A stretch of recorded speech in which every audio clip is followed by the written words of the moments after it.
Well, good afternoon. My name is Dr. Lisa Cooper Wilkins. My pronouns are she and her, and it is my great pleasure to welcome you all to the 2018 Naspa Western Regional Essay Speaks session.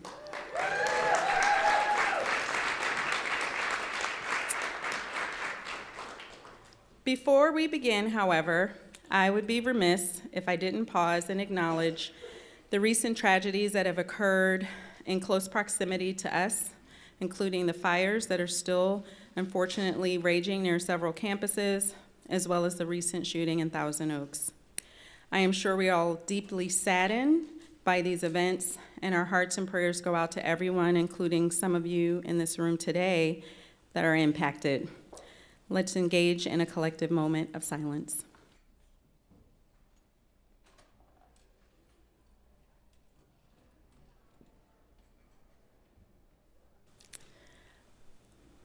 Thank you.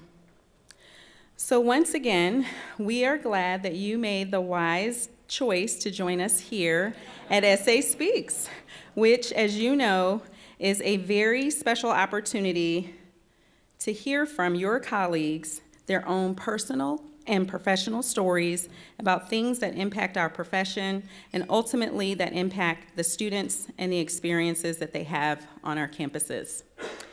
So why is it important for us to come together in spaces like these and have conversations like this?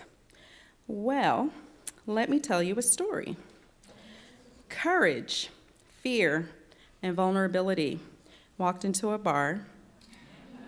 They sat down and they ordered a drink. Fear orders 2 doubles.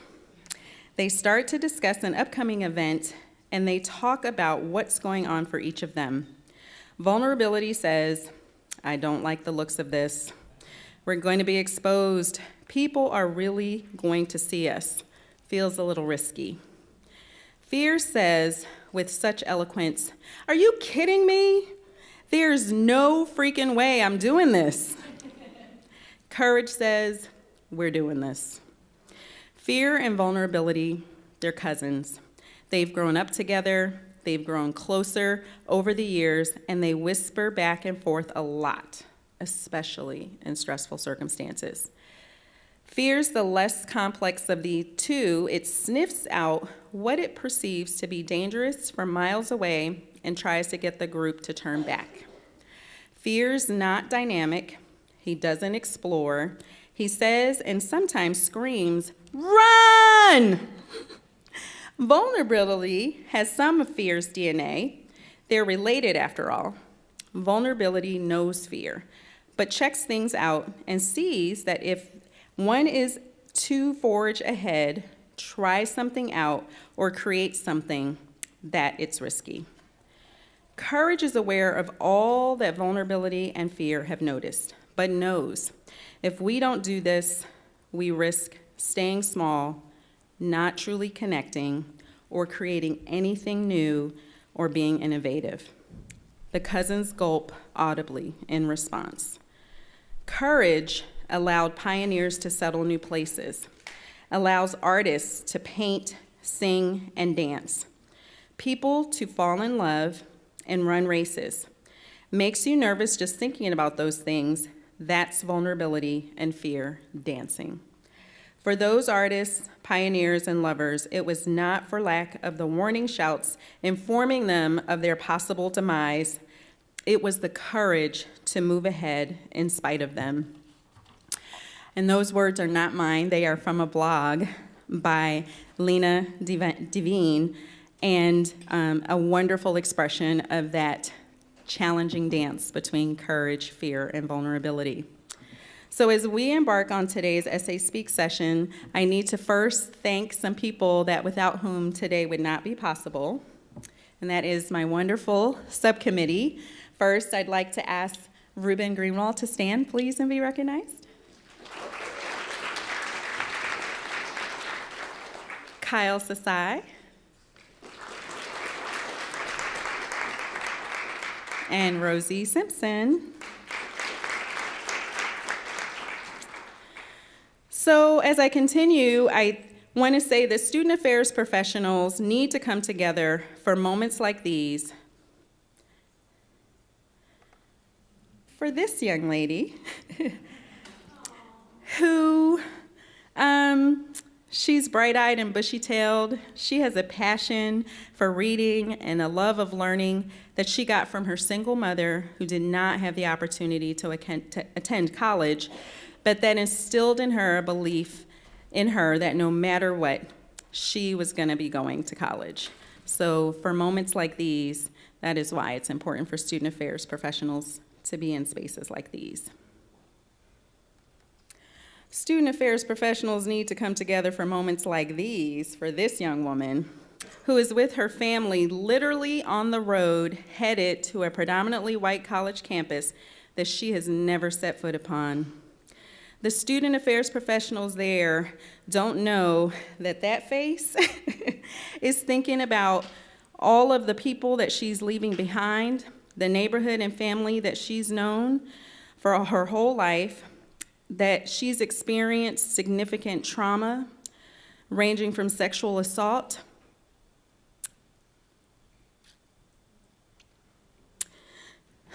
to being homeless and moving with her entire family from place to place over the last couple of years.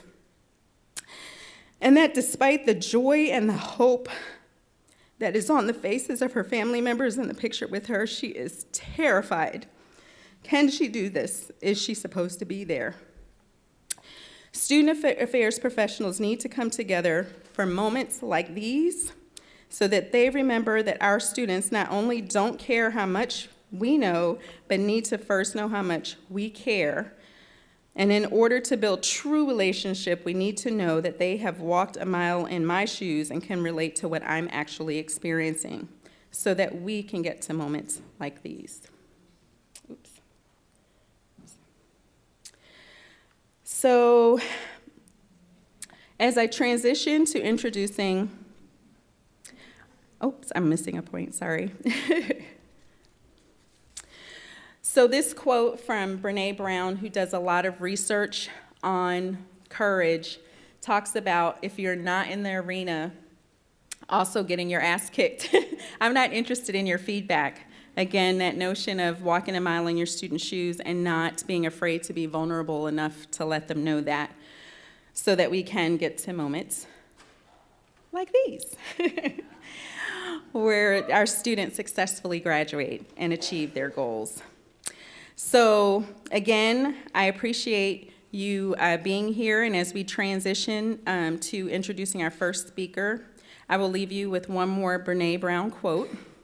Integrity is choosing courage over comfort, choosing what is right over what is fun, fast, and easy, and choosing to practice our values rather than simply professing them. Now, it is my pleasure to officially open this Essay Speak session with 5 dynamic individuals who are about to be vulnerable and walk in their truth. You are about to experience 2 reoccurring themes of courage and conversation, as well as connection. I invite you to show them some love by snapping or clapping or whatever it is that you need to do when their truth resonates with you. This is not an event at which you need to be quiet. All right, so up first, Terry Bump is the Vice President for Student Affairs and University Relations for a $7 billion real estate investment trust serving over 150,000 students at 150 universities nationally. She is the 3rd generation in her family to serve college students and has lived on campus or within emergency protocol range for over 50 years. She is a fierce advocate for excellence in higher education and the professional development of university administrators. Please welcome Terry to the 2018 Western Regional Essay Speaks. Thank you. So, everyone in the arena? Are you in the arena or not? Yes or no, people? Yes. So you are my people, yes? Yes. Okay. And we did not get here by ourselves. Think about when you were in college. I need to take you back there. Are you back there? Yes, you are, because I only have 15 minutes. Get back there. Somebody helped you, didn't they? Who were they? They helped you, yes? Yes. They taught you things, yes? Can you think of someone who taught you something meaningful when you were in college? Yes? This is a yes or no question, people. You are either with me or you are not. Is it yes you have? Okay. Did anybody clean up your mess? Yes. Did a lot of people clean up your mess? Yes. Did people see your potential? Yes. Yeah. All of you? Did you have somebody that saw your greatness before you saw it? Yeah? Yeah. You remember those people who were really there for you. Can you think of that person? Yes. How about somebody who flew air cover for you and protected you from some of the hardest things at college? Yes?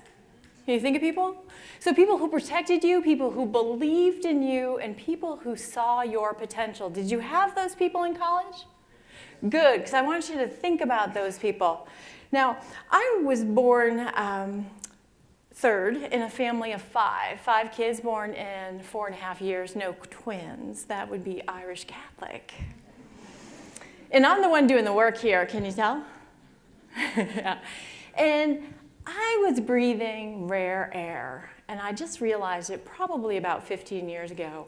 But I grew up surrounded by a mother who there was just no boundaries, or my grandmother. Third generation of my family to serve college students. My grandmother was a cook at what is Southern Vermont College, and my mother was in facilities at Bennington College. And by facilities, I mean she cleaned rooms. And she was powerful, and she was fierce. And when you have 4 little girls who can play baseball better than any boy in town, except for their brother, you start a softball league because they wouldn't let us play baseball. My mother was always protecting and advocating and believing in potential, and she wouldn't take no for an answer. She also wouldn't allow people to diminish others. So probably the worst thing I could hear from my mother was, "But for the grace of God," do you know how this finishes? "But for the grace of God go I," which means a whole lot of things that you should be behaving. So she taught us not to diminish other people, and I hear her voice in my head all the time. Do you hear the voices of the people that were there for you when you were in college?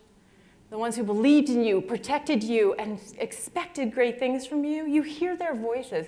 I hear their voices. I hear her voice, even though I'm the first generation in my family to go to college, because she was such a fierce gladiator. When you have people who see who you are and who believe in you, you can do almost anything, yes? Yes. And that's what we need to be doing for our students. This is my favorite picture of commencement because it's not about the podium, people, is it? It's about them. And why do we diminish them? Every generation gets diminished, yes? Yes, especially the millennials. Where are my millennials? Yeah. I mean, it's just crazy how people diminished you to the point where they're talking about you and they don't even know they're talking about you. And you are on their team and their favorite staff person. So what do we know about Generation Z? Do we know even how old they are? Do we know how they like to communicate? Where do they want to work? What are they motivated by? Do we know that stuff? And even the people who serve at the very highest level and get paid a whole lot more than we do, people, don't know that they don't know. And I love Herm Edwards, but he must adapt to the generational changes of how to reach his players. Everyone says the millennials, how do you coach them? You gotta tell them why first. You can't tell them why last. They multitask so... Herm Edwards is not coaching millennials. Why, people? Because millennials are too old to be on his team. Am I right?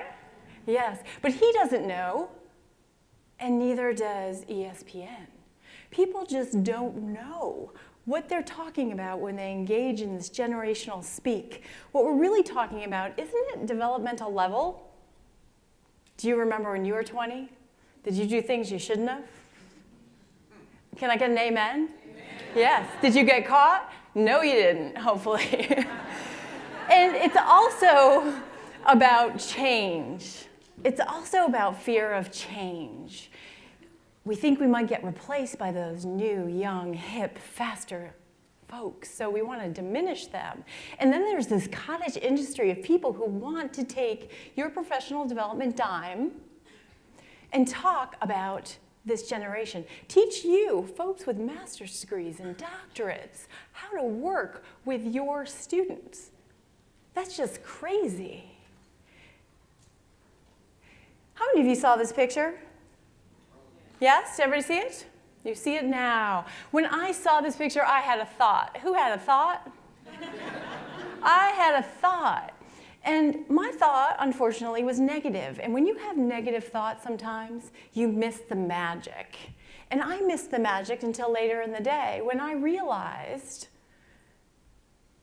that some of my closest people were in that space. And I knew that these were HBCU presidents in the Oval to advocate for their students. But because I was focused on the negative, I missed the magic of 2 student affairs vice presidents who have risen to the presidency right there in front of me, and I missed it. Sometimes we need to not focus on the negative and focus on the magic, and that's what we need to do with our students. It's our perspective on them that's important because we're the ones who are closest to them who can advance them at school. So let me tell you what is true about this generation, and there are only a few real truths. When you talk about the intersectionalities, you talk about how people are different, you can't lump everyone who was born in a certain cohort into one, and we, most of all, should not be doing it. We should be the highest level advocates for them because they are our outcome, aren't they? Do you see any of these companies saying negative things about their brand? We don't, do we? They don't speak negatively about their outcome. They promote it, they feel fantastic about it, and if they find some flaws, they fix it. What we know for sure about this generation are they are the largest. They have a size advantage already. We also know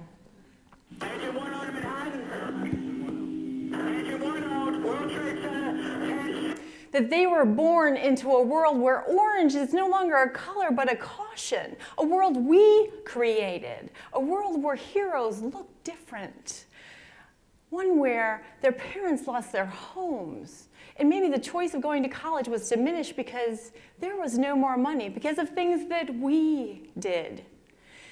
On the positive side, they were born into a world that's much more diverse, and you could see that on TV. But even better than that, I mean, think about the award ceremony at luncheon. Think about the folks who are on stage. This generation of college students get to see people who look like them on stage in leadership positions. 2 days ago, I was at Prairie View A&M, and Dr. Simmons, the first African-American woman to serve as a president of an Ivy League school, on the stage with Dr. Cynthia Tiante Matson and Dr. Juan Muñez, all presidents.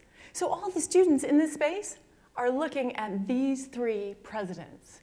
So not only is it the most diverse generation, but they're seeing leadership, see it to be it, on stage, in higher education, not just on TV, but in higher ed.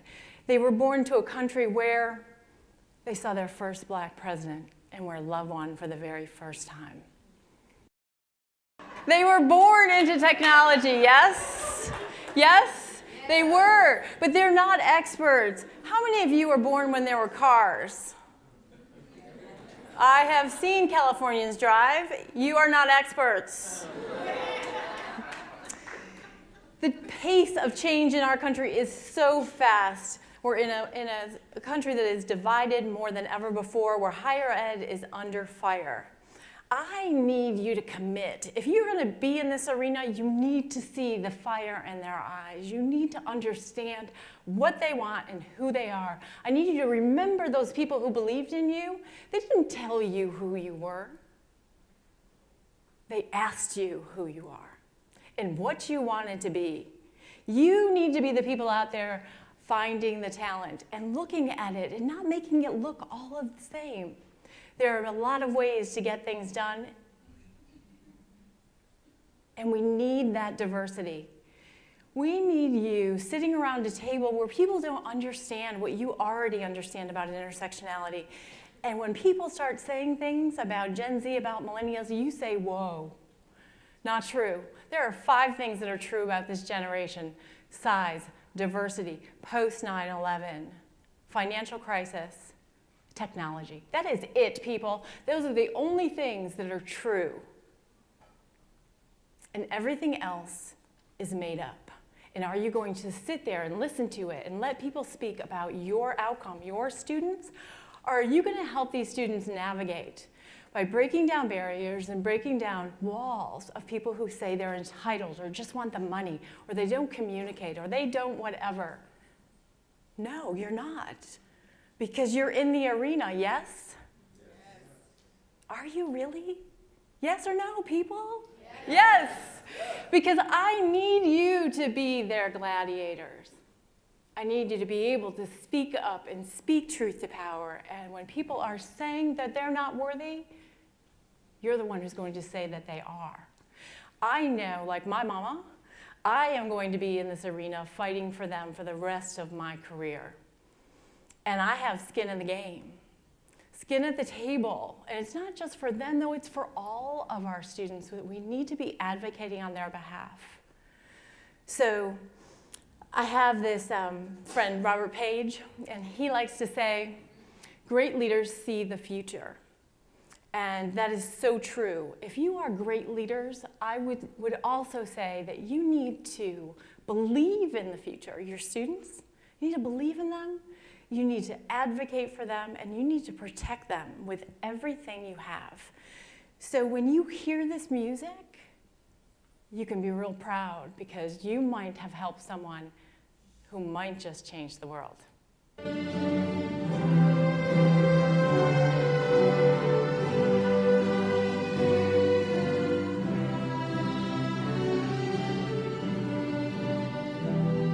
Thank you.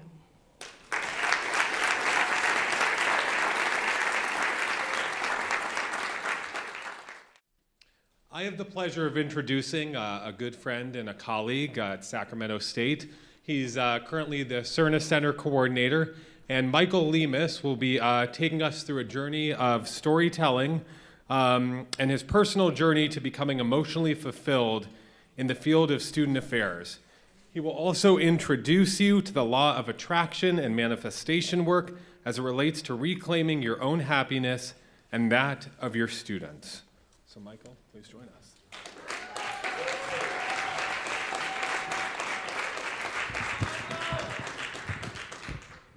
See, I'm a millennial, so I'm like, I should understand how to use this mic, right? Hello, everyone. So I want to first start off by just thanking you. I just want to say that I'm so humbled and honored to have you in attendance and to really have you just be here in a sense of vulnerability for sure for me. I'm about to get very personal and share a journey that I've been going through the last, I would say, year and a half, and really get vulnerable and share some dark moments, but also some really positive moments and share where I'm at now. And so I'm calling this Reclaiming Your Happiness, Manifesting Emotional Fulfillment in Your Life and that of your students, because I think that it's really important for us to go ahead and think about our own personal and professional development and how it then goes in terms of our students' personal, professional, and development. So I'm gonna go ahead and get my clicker here. So I'm gonna first start off with a story, and that story is gonna take us back to exactly a year ago at the Naspa Western Regional Conference in Hawaii. So I had the privilege of being awarded the New Professional Award for Region 6. Thank you so much. And I share that not because I wanna go ahead and tell you all I got an award. It's not about that. I share that because when that happened and when I went back to my day-to-day work, it was a point in my life when I was the most depressed and anxious that I had ever been. And to most people that were probably at that conference and saw me win that award, you probably thought that I was at the prime of my career, that I was super happy, that everything was going right. And I got really, really good at hiding it. And that's something that I really want to share with everyone because, unfortunately, what I've seen, just even in the couple of years that I've been in the profession, is that a lot of people get really good at hiding it. Hiding the fact that they are depressed every day and that they are anxious and that they're having panic attacks in meetings, which I was having. And I really want to go ahead and share that with you because I want us to go ahead and have a conversation around that and how we actually communicate that to our students and what they're going through, because a lot of them are also experiencing, especially with the nature of just our nation in general and how divided we are, they're also experiencing a lot of similar things that we don't share. And so I wanted to go ahead and again, just be vulnerable in this space with you all to go ahead and let you know that at that point, as happy as I was to get that award, when I returned back to my reality and what I was going through at the time, I was in a very, very sad and dark place. And what I realized is that I needed to go ahead and find myself again and reclaim what I'm saying. When I say reclaim my happiness, I was being very serious about that in terms of the choices that I needed to make to get to that point. Which leads me to the next point, which is recognizing your own worth. And so when I started to think about that, I realized that I was relying a lot on external validation from other people. And I was fortunate enough that, I put in really good work during grad school. I was really involved. I got really involved in Naspa. And so I did have a lot of recognition and I had a lot of external validation. And so when I first experienced for the first time in a professional setting, a space in which I was not supported, in which my identity was not embraced, especially as a person of color, and when I tried to go ahead and advocate for myself, and I will say that I'm someone that feels comfortable in advocating for myself, but when we think of those that are not comfortable or are afraid that if they do advocate for themselves, they're gonna lose their job. Let's think about that, because I had the privilege to be in a space, at least personally, that I felt like I can advocate for myself in that sense and make some decisions that I can go ahead and move forward. But some people in their day-to-day don't have that ability to do that. And so the purpose of this presentation is to go ahead and talk about this idea of positive thinking and think about it in terms of an equitable framework, because we can't all just have an eat, pray, love experience, y'all. So we don't all have that type of money. So we can't all just do that, right? And so I want to go ahead and showcase my experience on an individual experience that really involved a lot of interpersonal work. It didn't require a lot of money, but it did require a lot of work. And I'm still progressing throughout just my own personal and professional development journey. And again, I think it's important for us to have these conversations with each other so that we're able to feel more comfortable in getting in that vulnerable space. And so a big piece of that is believing that we deserve happiness. And do we all feel like we deserve happiness? Yes. And that's super important because at the point last year when I was, again, got that award, I was happy in the moment. And I was super happy to be around people that I love dearly. But when I went back to my reality, my 40, 50 hours a week type reality, I was no longer in that space. And I didn't believe that I deserved that happiness. If anything, I didn't want to share the fact that I was recognized at this regional conference because I was around a lot of people that were very toxic and were not happy for me. And so with that, I want to take us into some next steps. So the power of investing in yourself. So I made a very deliberate decision when I hit, and I will say rock bottom in that sense, when I was literally walking into a meeting with a Starbucks cup in hand, and I broke down in tears because I couldn't deal with it anymore. And I was so, again, just anxious and depressed, and I was having panic attack in meetings anytime that I was looking at, let's say, a student file being showcased on through the projector. I had internalized the oppression of other people that they had bestowed upon me for a lot of different reasons. I had internalized imposter syndrome, that I was around such toxic people in a very toxic environment that became my norm. And so I started to forget a lot of my own self-worth. And I no longer believed that I deserved that happiness. And again, when you're in that place, it's really, really hard to get out of it. But again, when I hit that point where I just cried with the Starbucks cup in my hand, I realized this needs to change because this can't be my norm. And I also realized that in our profession, in student affairs, this is more common often than not, unfortunately. And the amount of us that really need to go to counseling, for example, because of what we're experiencing with our own colleagues and our peers, taking that into account. Like, yes, it's in our benefits, but I mean, really, should we be going through that? Because it's not fair. And so with that, I think it's super important that, again, we invest in ourselves, that we go beyond the, just the idea that, yes, we need to self-care. Like, what does that really look like for us? And for some of us, that looks like the bath bomb at the end of the night. For some of us, it looks like taking a hike. For some of us, it also looks like just taking a walk. How many of us forget to eat or just to take a walk in our day-to-day work life? Right? That happens. And I went through a point where I lost 50 pounds. Part of that was because, yes, I was working out, eating more healthy. But the other part was, and a lot of you that are in this room that do know me don't actually know this point, is I lost a lot of that weight because I was forgetting to eat. And I was just so busy and sad that I was just like, I'm just gonna just distract myself. And that happens to a lot of us. We distract ourselves from our reality. And again, I reached a point where I was like, this really needs to change. So in terms of what I did, I started to take into account, what do I actually have control of? Because a lot of what I was actually sad about and what really led to my depression were things that were out of my control. It was the perception that other people had on me, for example.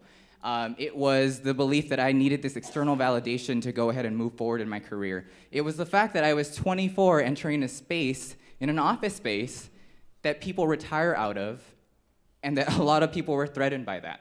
And were threatened by my identity, were threatened that this young professional was coming into a space in which most people retire out of. And I knew that I was not going to retire out of that space. And so when I started to think about that, I was like, okay, what do I need to do for my physical and mental health?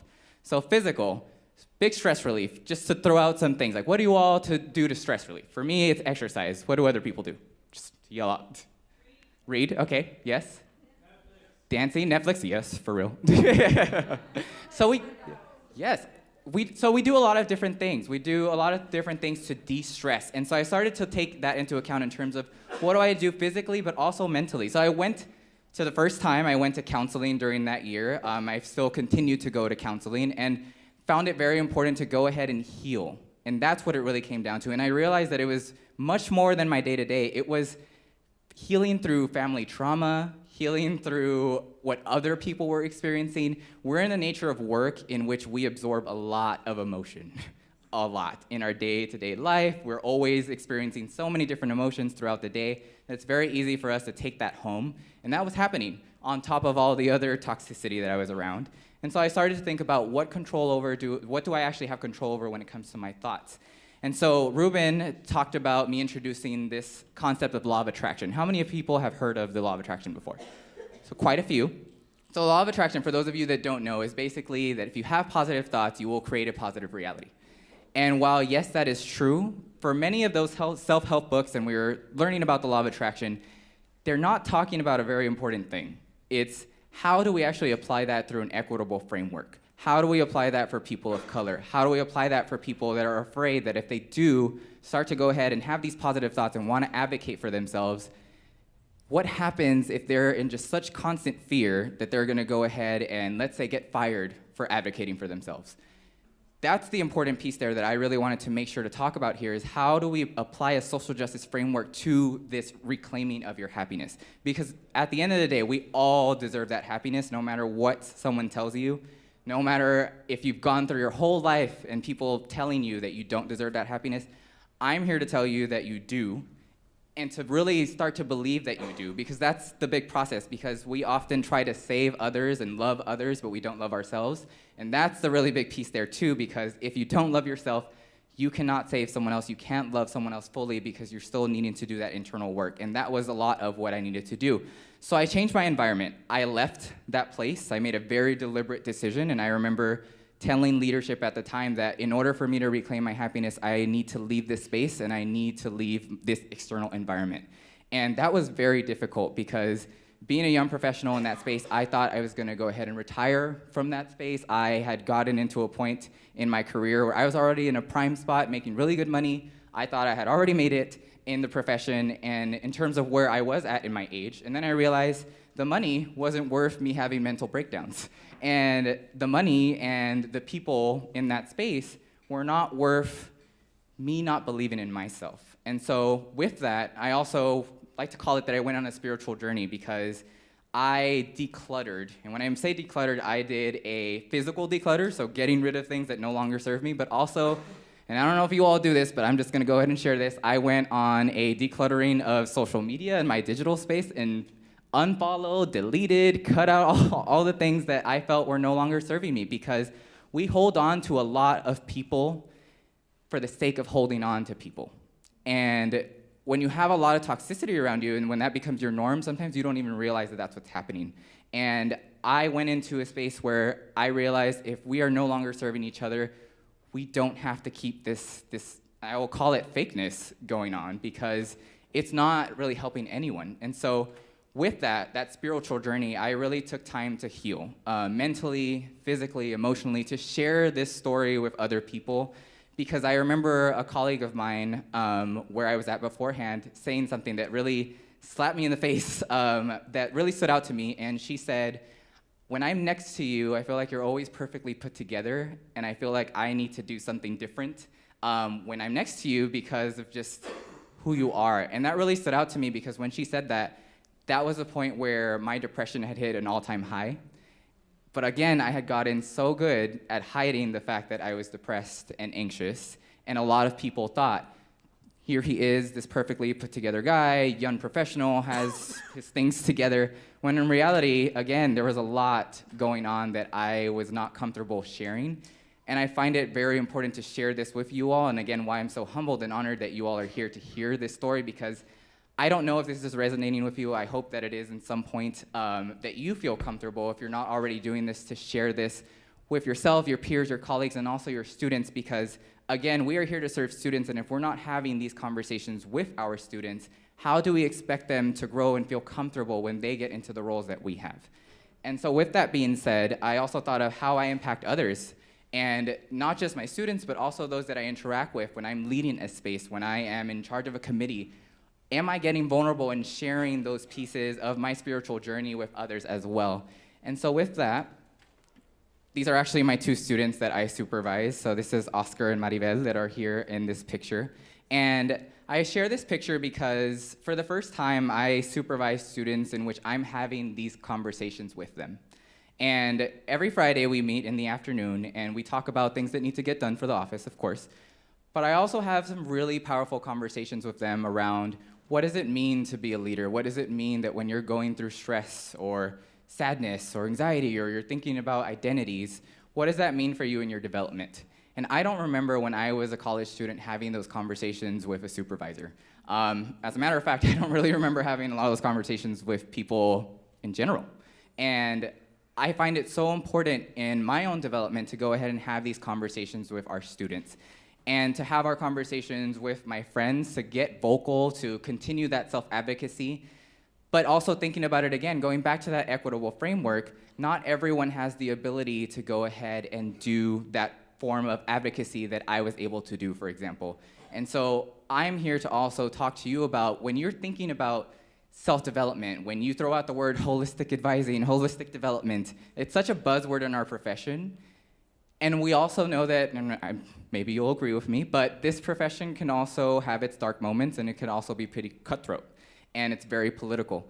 And so when you're not taught that in a formal setting, what does that look like when you're trying to help in your students' development and in your own development?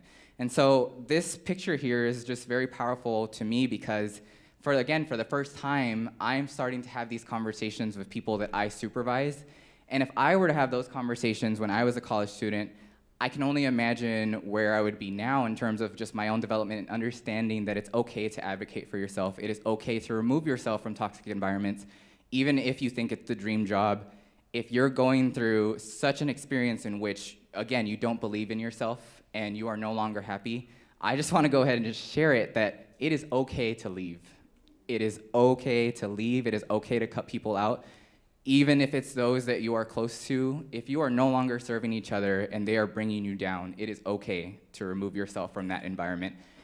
Because at the end of the day, we are the only people that can make ourselves fully happy. And going through that experience and all the tears and all the panic attacks really led me to this space. And while, yes, every day I am working to go ahead and develop myself, I am in such a such a better place in just so many ways, just personally, professionally. I know there are many people in this room that have known me for a couple of years, and I think they can even attest to the form of development that they've been able to see just throughout the last year in terms of the decisions that I made very deliberately.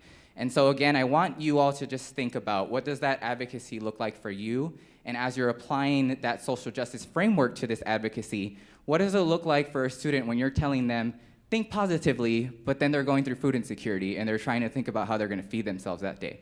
Let's think about those things and think about the identity pieces. For some people, culturally, it's not a good thing to go ahead and advocate for yourself. If you're asking for a raise or if you're asking to be on a committee, sometimes culturally, we are not told to do that. We should be grateful for what we already have been given. And so it's also, how do we break that down and have those conversations with ourselves and our students?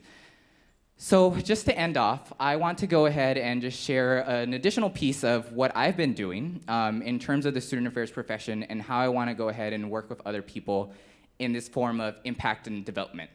And so I created a community because I saw that I was definitely not the only one going through this experience. There are a lot of people in our field that are going through very, very similar experiences, and I realized that there wasn't much conversation around this spirituality, this form of self-development, and removing yourself from toxic environments. There was a lot of conversations around these things happening, but not so much about how you remove yourself, how do we support each other in this profession.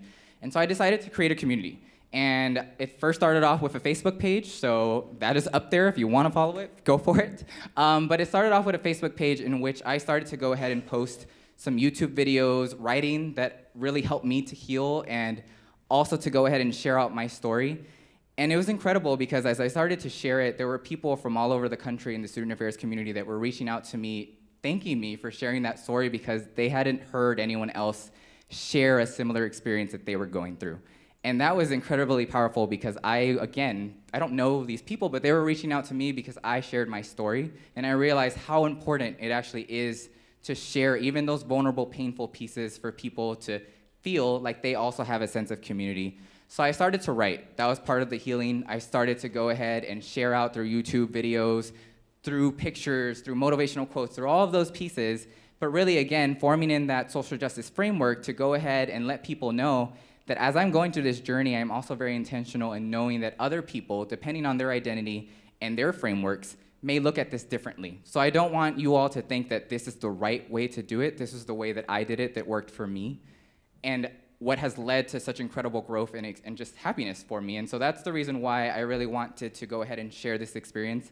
I usually don't get anxious about presentations, but I will say all morning I have been just so scared and so anxious to share this because it's such a personal experience. This isn't me talking about a theoretical framework.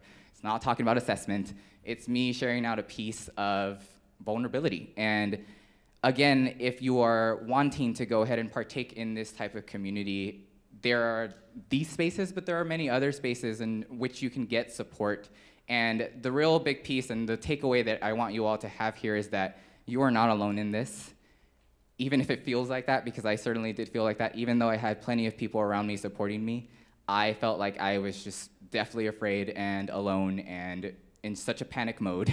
And a lot of people didn't know that because, again, I got very good at hiding it, and I think a lot of us get very good at hiding those types of dark emotions. And the big, again, takeaway here is that you're not alone, and if it's me that you want to reach out to, if it's your family member, your friend, the big piece here is that you deserve the happiness that you are allowed to have. And that's really the piece to go ahead and recognize is that at the end of the day, what does happiness mean for you, and how do you go about reclaiming it?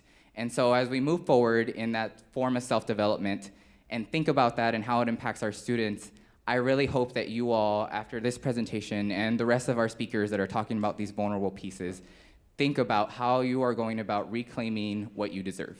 And so with that, I am just so thankful again for being here, and I appreciate you sharing this space with me.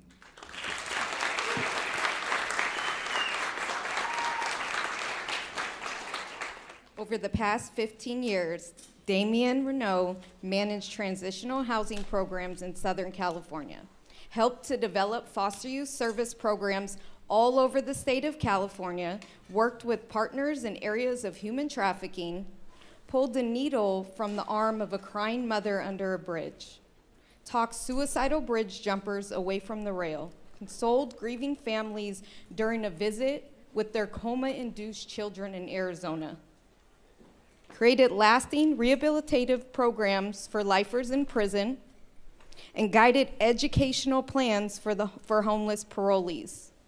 In all these years, and with each case, one consistent thing remains the same. Conversations matter. Let's give a warm welcome for Damien Renault.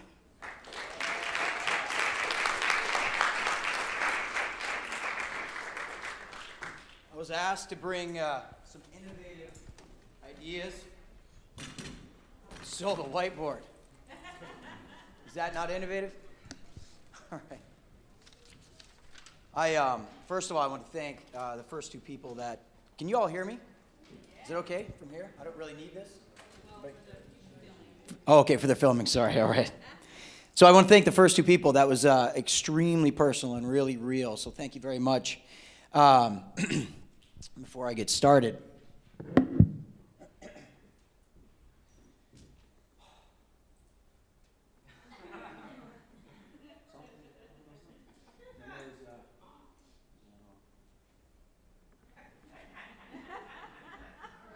everybody know those? Everybody recognize those? All right. Oh, there's a couple more. There's a couple. I apologize. I almost forgot this one.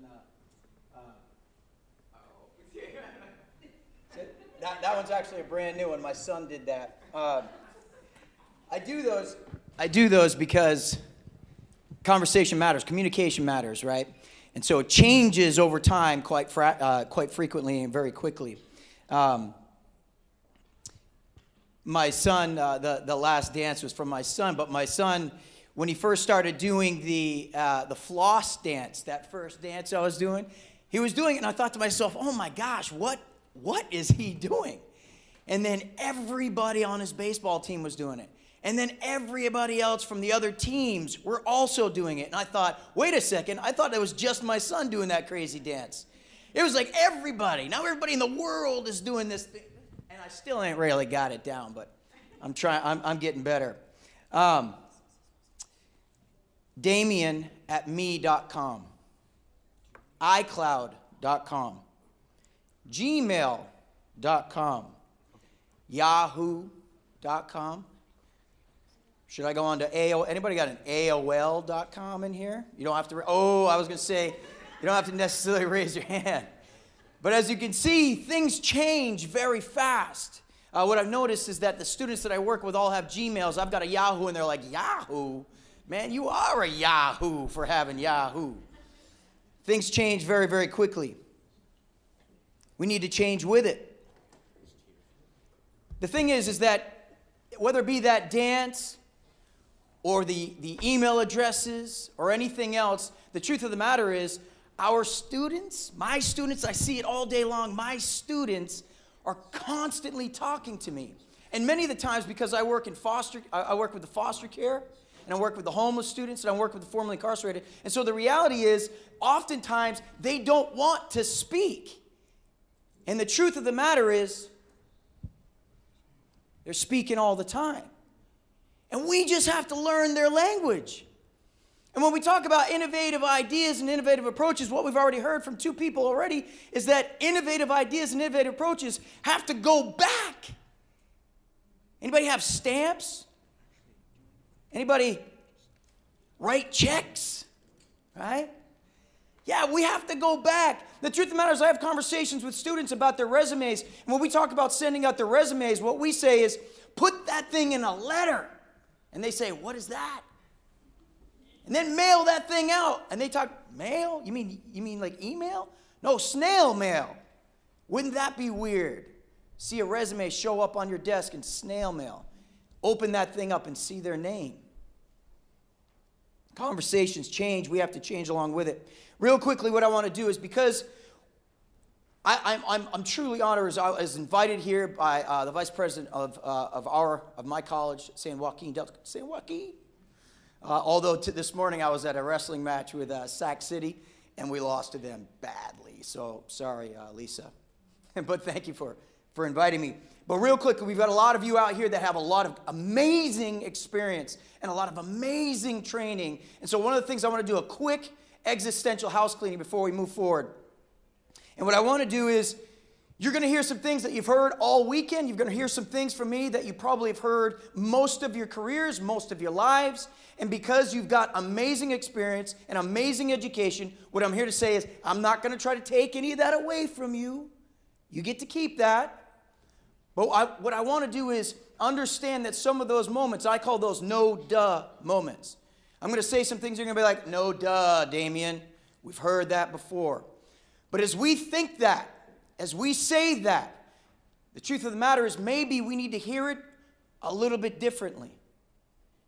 Because these students are speaking my language, they're speaking your language very loudly without even talking. And so maybe we need to hear it just a little bit differently. So as I go on here, what I'd like to do is, if you feel yourself going into your phones, because I've heard this before, if you feel yourself starting to solve some of the problems that you no doubtedly have today dealing with some of the student issues that you have, what I want you to do is think to yourself at that moment, no duh, Damien. And when you say that, realize it isn't just no duh, I've heard this before, it's no duh, maybe I need to hear it differently. Maybe I need to hear it this time. So, I really, I didn't realize how interactive it was going to be. So if you get to one of those moments and you're like, no duh, yell it out to me. Give it to me. No duh. Because at that moment, I want us all to be thinking, yeah, I've heard that before, but maybe I need to hear it a little bit differently. Maybe I need to hear it this time. Big conversations are happening today. Huge conversations. Bless you. Not just with the students that we have, but all over the world. One of the biggest conversations, the value of education. Who's in that conversation? I know the people in this room are in that conversation today. And the question is, what does that mean? Education has changed drastically over the years. Have we changed much with it?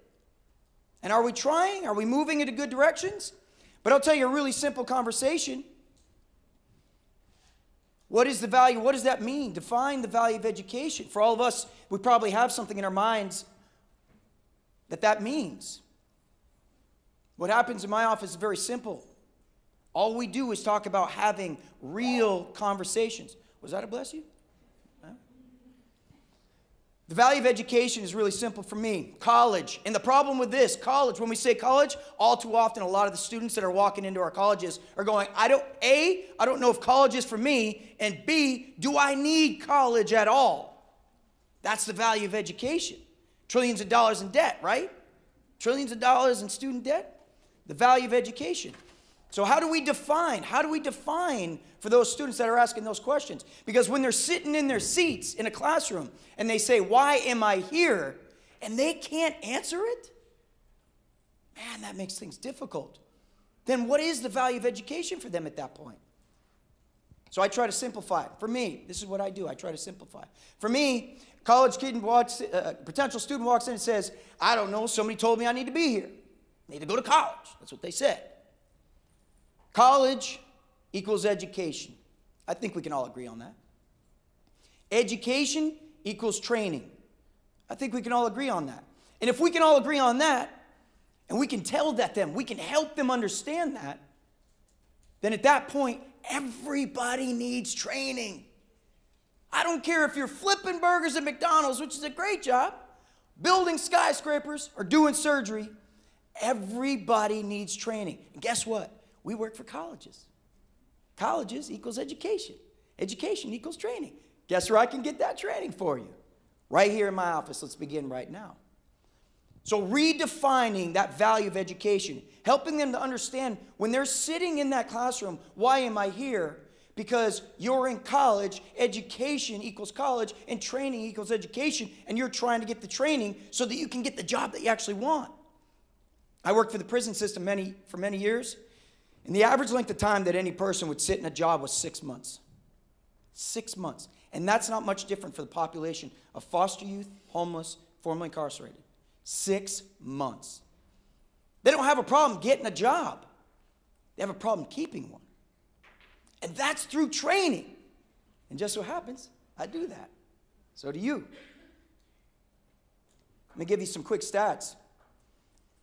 I think everybody could agree, 30%, if you're sitting in a classroom and you are a student and you get 30% on a test, that is a failing grade. Is it not? No duh, Damien, right? That's one of those no duhs right there. Yeah, no duh, Damien, 30% is failing. But what if you're at college and you're getting 30% graduation rate? That's pretty real. Oh, dang, did I just get real too real?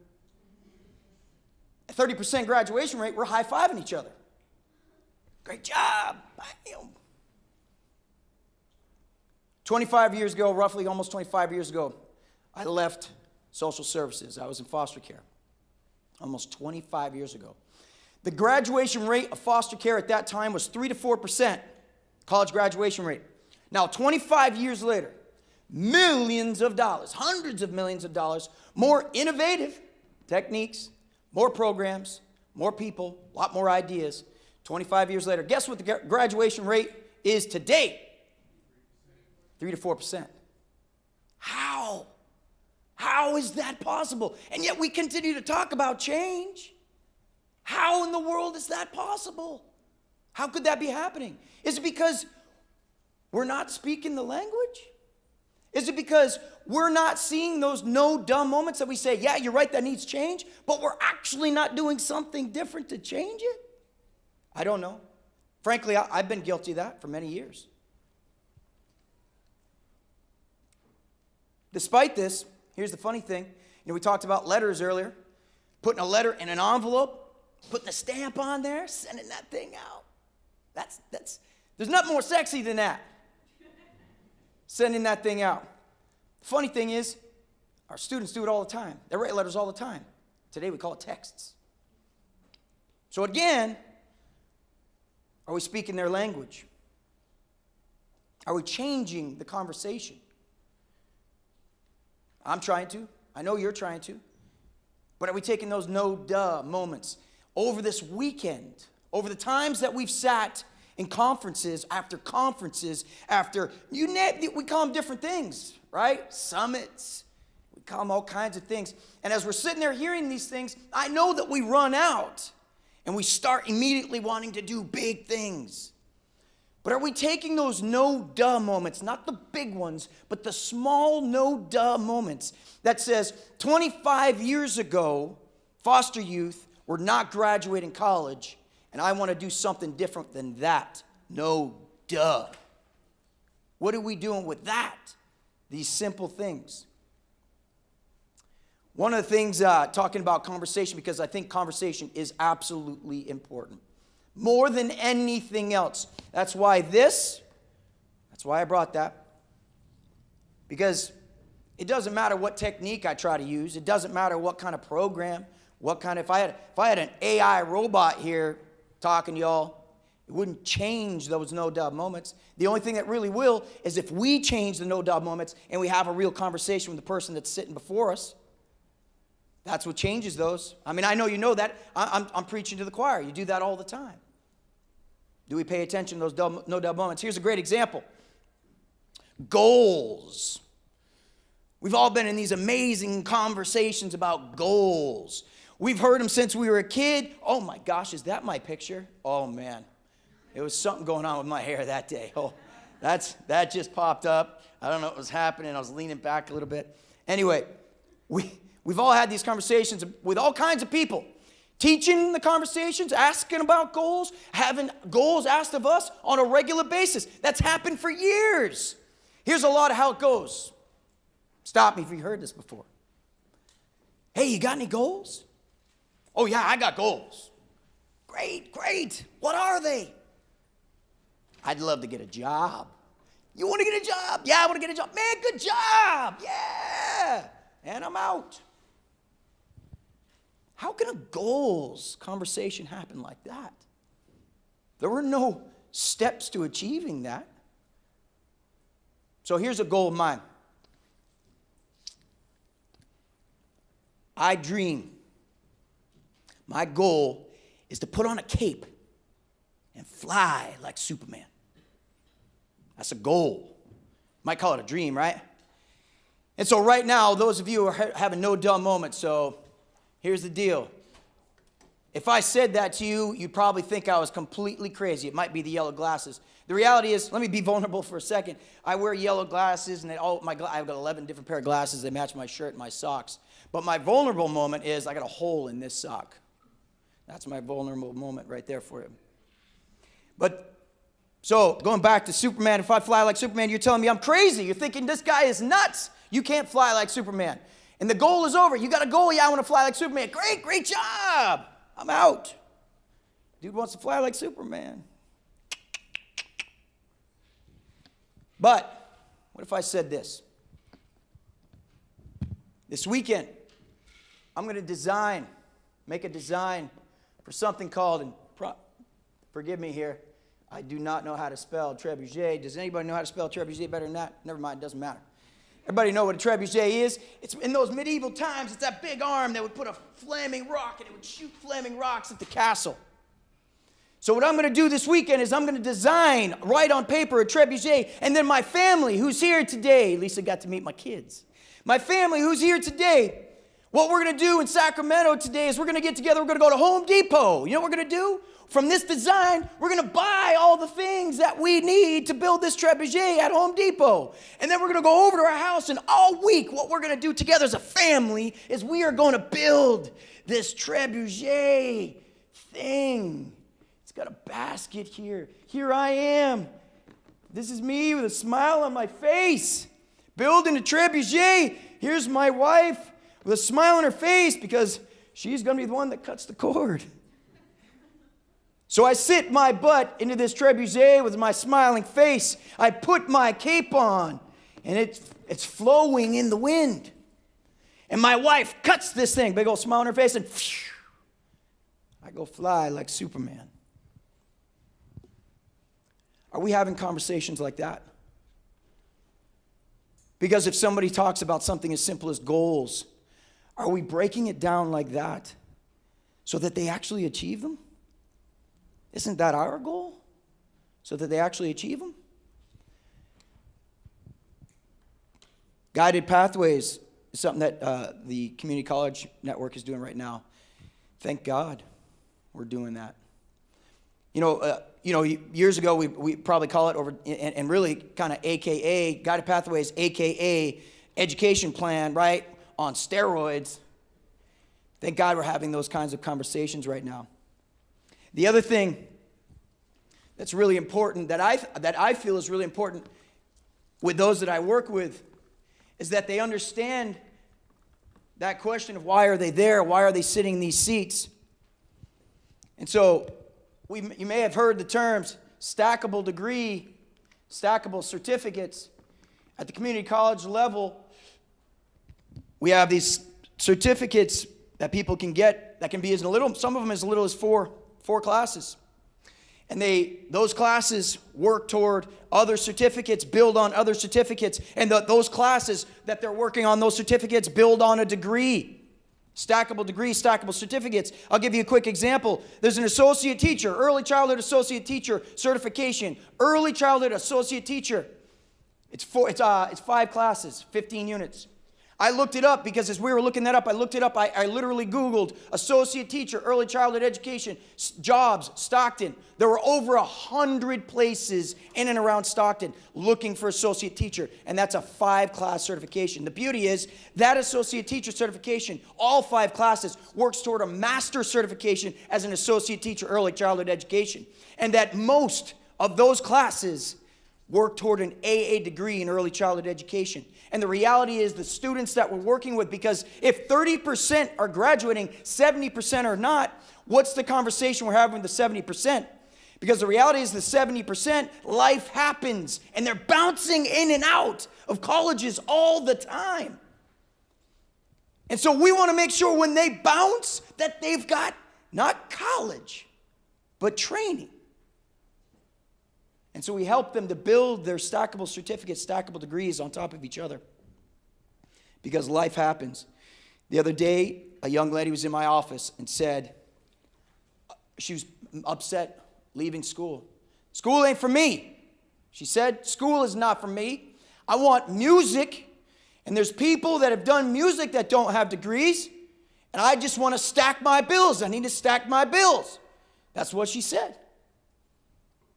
And if we stop there, then what have we given her? Music. I'm sure you guys know about Metallica.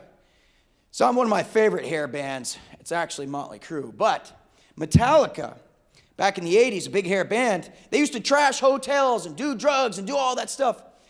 Today, you try to do that and you don't make it in the music business. Why? Because they know about business now. And if somebody walks into my office and says, I want to do music, otherwise I'm leaving, then I need to help them understand that they got to learn about business, because we got a business degree, a business certificate that's 4 classes that works into another business certificate that is about 21 units that works into an AA degree in management in business. And that if they didn't know how to do that, we're not helping them we're not helping not only to take the steps, but we're not helping them to learn that there are steps to take in the first place.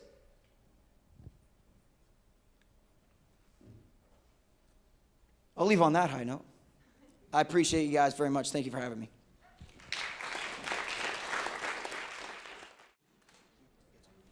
I am now pleased to introduce Dr. Michael Marion. For the last 3 years, Dr. Marion was the Associate Vice Provost and Adjunct Faculty at Drexel University, but was just appointed in September by Governor of California, Jerry Brown, to be the new Bureau Chief of the California Department of Consumer Affairs' Bureau of Private and Post-Secondary Education for the state of California.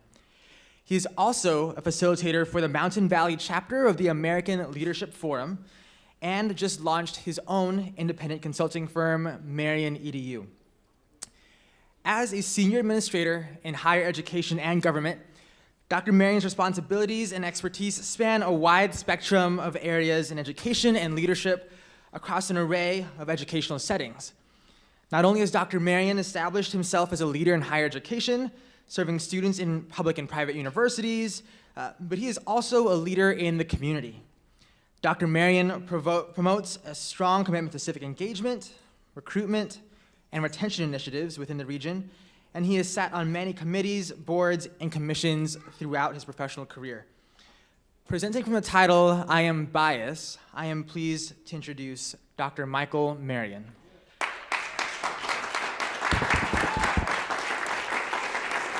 Sometimes you have to do things you dislike to create things you desire. Sometimes we have to do things we dislike to create things we desire. Sometimes I have to do things I dislike to create things that I desire.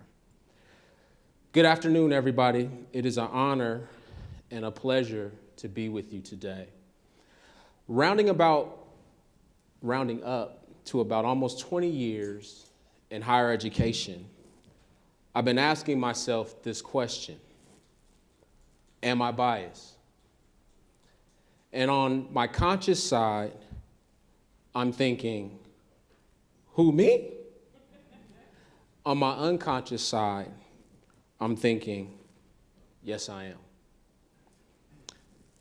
Be clear, when I'm saying bias, it's the prejudice in favor of or against one thing, person, and or group compared with another, usually in a way considered to be unfair. I think about the decisions that I've made throughout my career, and I ask myself, have I made decisions that were biased and unfair to some of the students that I've worked with? I ask myself, have I done that to faculty and staff that I worked with?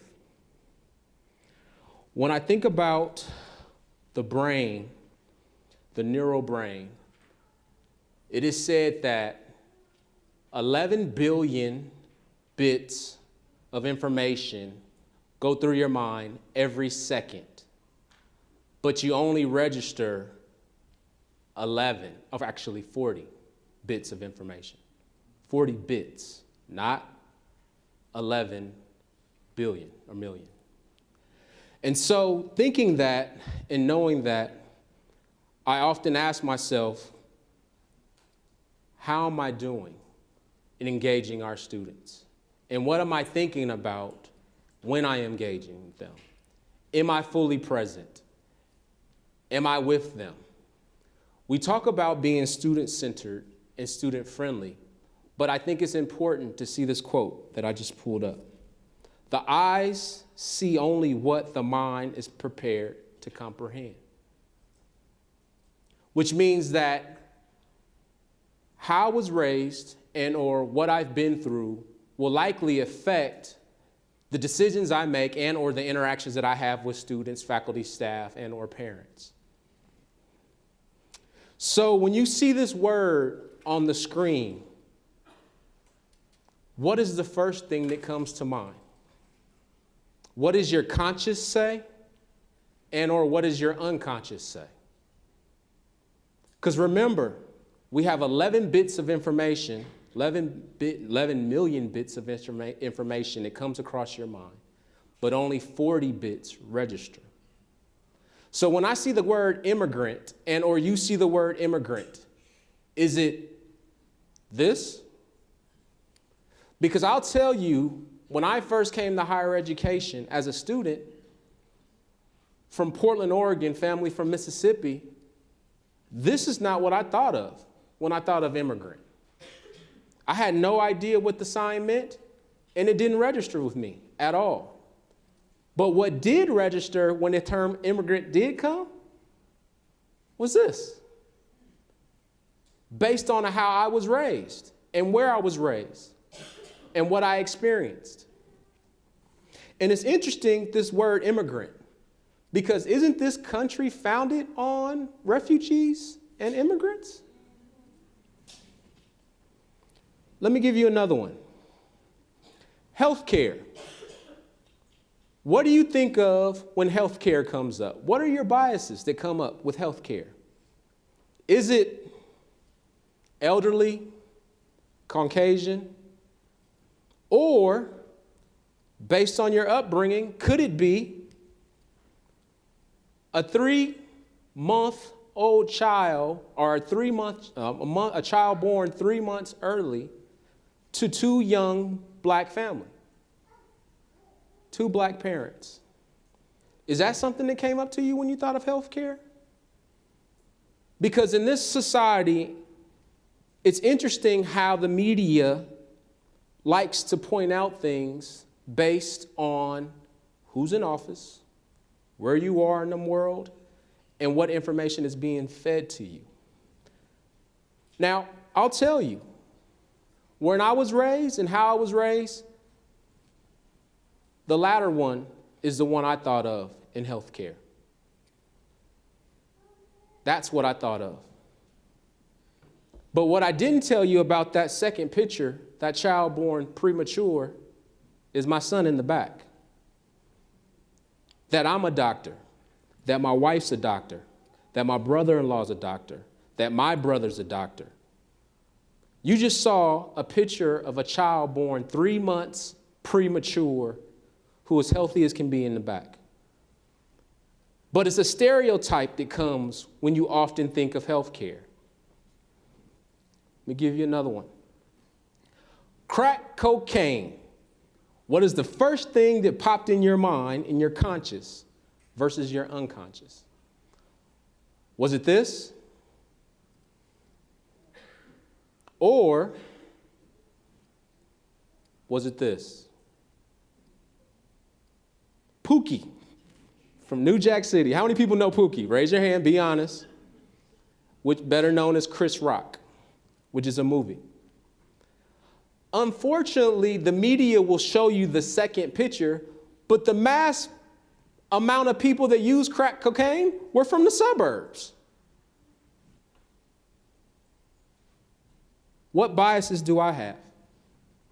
What biases do you have? One more. Patriot. What does that mean to you? Is it this? I come from a military family. Both of my grandfathers served. One of my grandfathers was a colonel.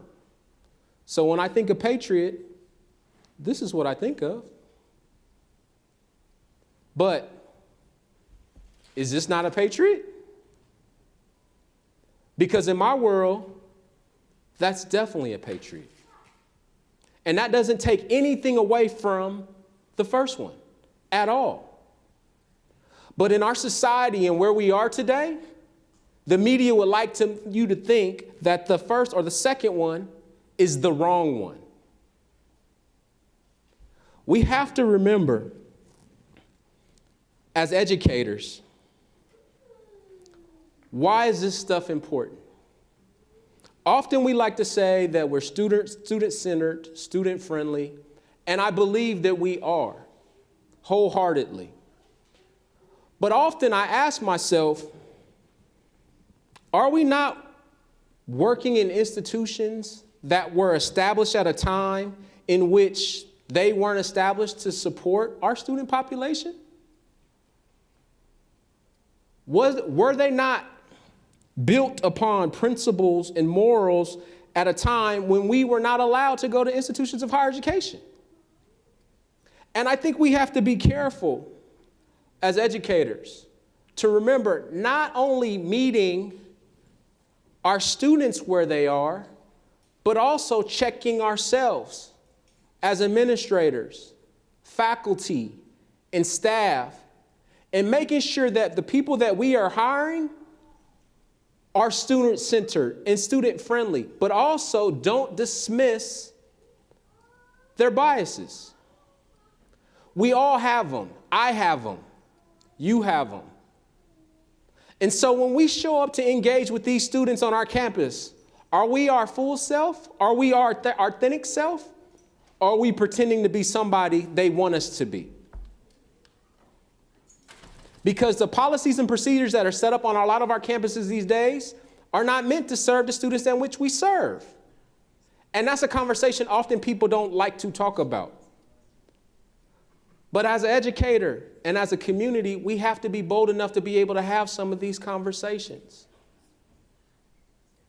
I have biases. I'm working with mine. As a gentleman that came up right before me, actually even before that, from Sac State, talked about doing work, counseling. We like to pretend that we don't have anything going on, but the reality is that we do. So what happens when that affluent student comes to our campuses and we're not an affluent student and we don't come from affluent background? How are we going to engage that student? It was a reality check to me when I went to USC, because I was an inner city kid that got presented an amazing opportunity to go to USC one day, where my grandfather went, where my father-in-law went. And to be able to be there on that stage and see students that looked just like me, that had a background that was nothing like mine. And to be able to make amazing things together and an impact throughout this state, throughout this nation, by going to USC. I was more comfortable living in South Central LA than I was in San Diego, because I had a barbershop. I knew where the barbecue space was. Don't act like y'all don't like barbecue. And it was an honor for me. But at the same time, I knew my biases when I left USC and went to a PWI. And I knew I had to do some work to engage these students on a different level. And often we don't like to talk about that work we need to do, because we all have it. Robert Saplinski talks about what's going on with us the second before we make a decision, the minutes before we make a decision, the hours, all the way up to the millions of years before, which is interesting because I find this research very fascinating. Because often what it's saying is that not just the moment that you had before you interacted with the student or whomever, often there's things embedded inside of us that we don't know that's there, from potentially millions of years ago, whether it's slavery, whether it's, an abusive family or father. And when you engage with students, you have to remember you're bringing that stuff with you. And so you have to work through it and work with it. I'm going to leave you with this quote by Martin Luther King that's been powerful for me. Power without love is reckless and abusive. Power without love is reckless and abusive. And love without power is sentimental and cynic. Today in society and what we have going on, we have to make sure that we're bringing our own self and our whole self to our campuses for our students. But we also have to make sure the folks that we are hiring are bringing their whole self and their full self, and that they're actually ready to meet a student and students where they are and to help them get to where they want to be. Thank you. It's an honor to be here.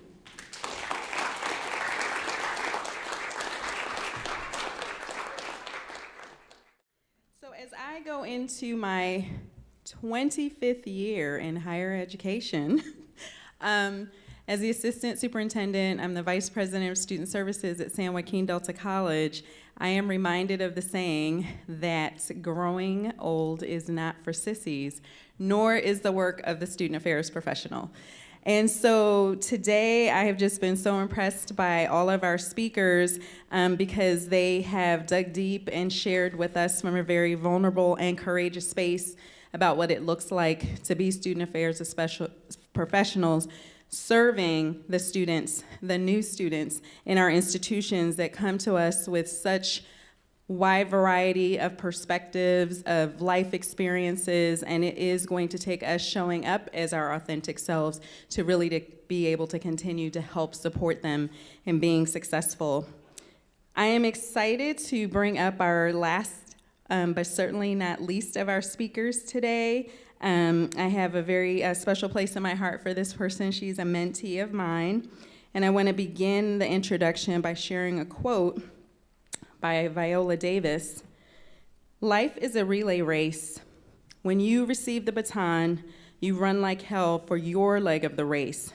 Then you pass the baton. Rosie Simpson understands the importance of passing the baton.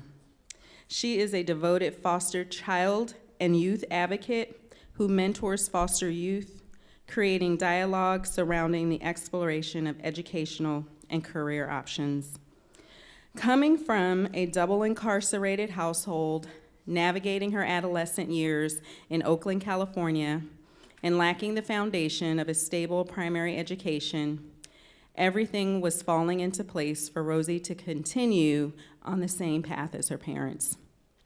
It was through the compassion of a strong mentor relationship and a resilient spirit that Rosie transcended from what could have been the potential negative statistic, and instead she became a TRIO alumni, a NUF alumni, and a college graduate. Like Rosie, students are entering our institutions with so much more than an academic transcript. They have a story to tell.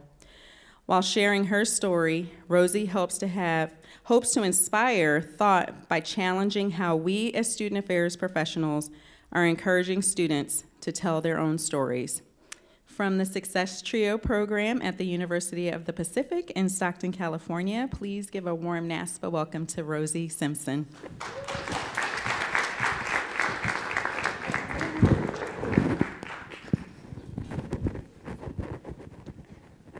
Can everybody hear me okay? Okay, well, last but finally not least. That's how it goes, right? Okay. So your voice, your story. So we all have a story to tell, and students are entering post-secondary education with a suitcase full of non-academic needs. So how are we serving their needs that are non-academic? How are we mapping that? We really strive to map their goal towards graduation and for success, but how are we mapping their needs for their non-academic needs? All right, some cuteness. These experiences, their culture, background, social economic status, community, etc., They all shape the world they live in and how they perceive the world.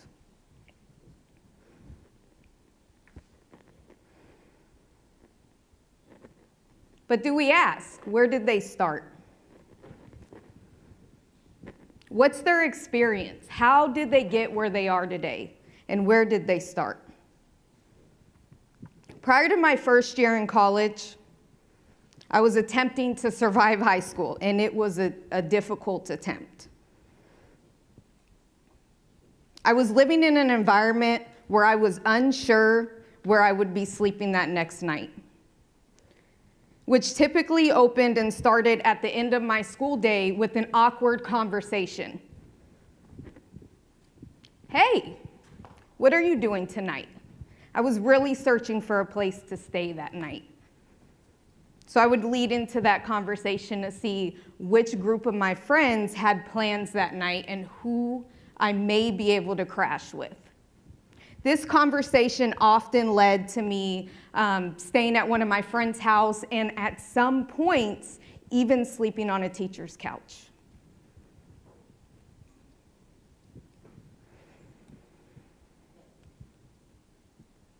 There's a group of people that walked into my high school one day, and they were facilitating a poetry class. It was kind of like a seminar, but they really got it that students in large inner city high schools their lives could be really transformed through poetry. So one of my friends dragged me into the class like they typically dragged me everywhere. I was pretty reluctant to go anywhere. And they just said, write about your life, write about, and I'm like, I don't want to go to this poetry thing. I'm not into the roses are red, violets are blue. But they said, just come and just write about your life and how that looks. And they did a couple of pieces. And I'm like, oh, wow, this is not your roses are red, violets are blue poetry. This has some to it. So I was able to kind of express myself and write my thoughts and my experiences down on paper. So I ask you, how are you creating spaces for your students to share their stories? Both physically and mentally. How are you challenging them? Because everything they bring onto campus to your institution is an experience they've been through. It's how they perceive the world and also how they feel the world perceives them.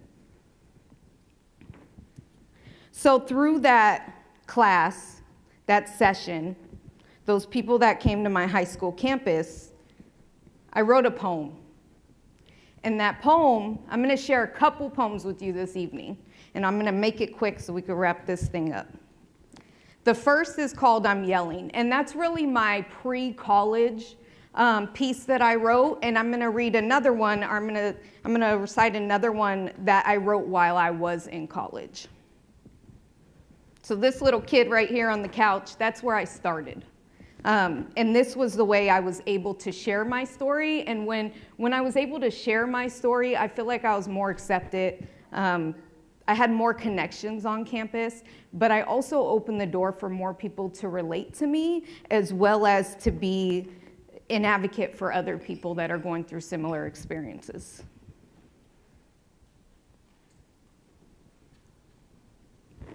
So, like I said, this poem is entitled I'm Yelling. And I wrote this while I was in college, before I even knew that I was going to make it, or before I was in college, before I even knew I was going to college. I'm yelling, but nothing's coming out my mouth. Why can't they hear me? I keep telling them to leave, but they don't understand the language I'm speaking.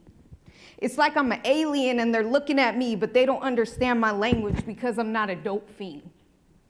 I have to stay here because no one's come to rescue me. People think I don't want to leave. But I want out of this place, get the dope fiends out of my face. They need to face reality, but the dope is killing them mentally. And they don't care because they have a whole different imagery. And the dope makes them feel like they're somebody.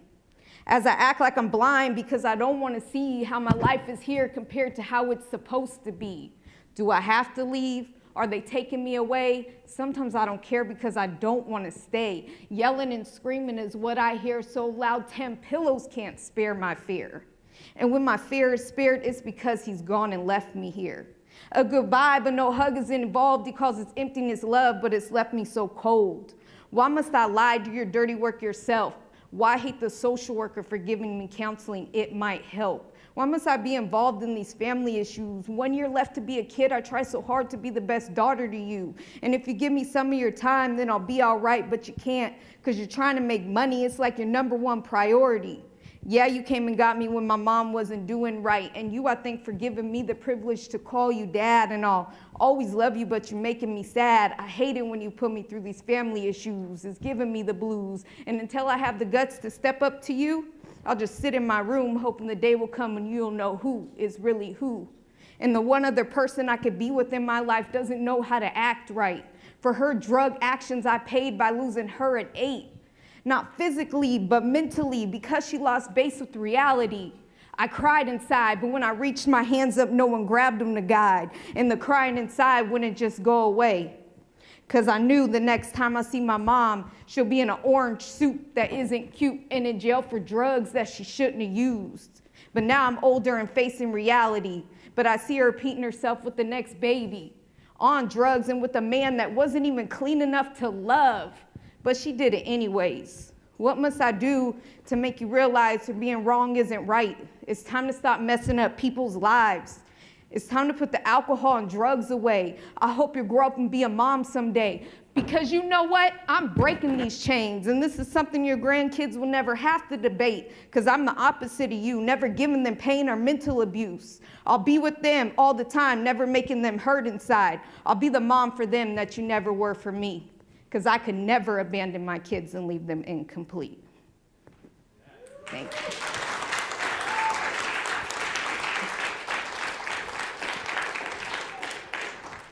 So what would you think of me as a student if you had that information before I entered your institution? Would you advocate for me a little bit harder if you knew my story, if you knew the path I went down?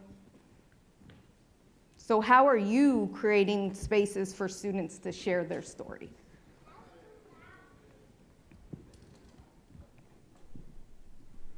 What outlet are you giving them to share their story?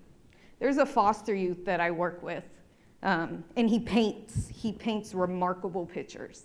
And this is how he shares his story. He also raises a lot of money for foster kids through that. But this is how he shares his story. It was his outlet. And he describes his pictures, and it's his outlet of the system that he went through.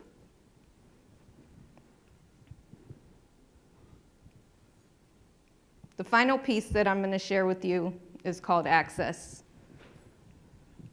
Before I share this last and final piece, it's going to be my exit piece. I just want you to really consider the space you're creating for students to share their story and how vulnerable it is for people to not only come up to a platform like this, but when a student presents themselves to you in such a vulnerable way and is coming to share with you their story, things they've been through, everything that they're rolling into their institution with, that big bag of non-academic needs that they have. Just be present for them and let them be in that space as they're sharing that with you. Okay, let's do this. Never told what college is, never guided, never stimulated, never even given a chance. You see, when you're born, you're not given a choice, opinion, or a say. Because I might have shouted, "Abort me," if I only knew the pain. I didn't get a say. I didn't ask to be born to a mom on drugs or a dad in and out of prison for unnecessary stuff. Adoption could have been an option. Then maybe this unborn baby could have had love and security. But born I was and given shame, becoming a statistic with the outstanding failure rate. All because of the choices my parents chose to make. Labeled as a failure before given a chance to succeed, expected to drop out of high school before 17.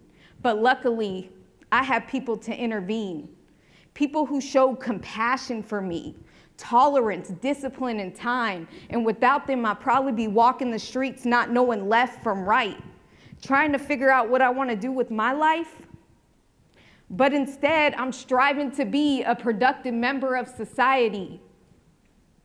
Yes, for them, but also for me, my future and my past. You see, I was labeled as a failure before given a chance to succeed.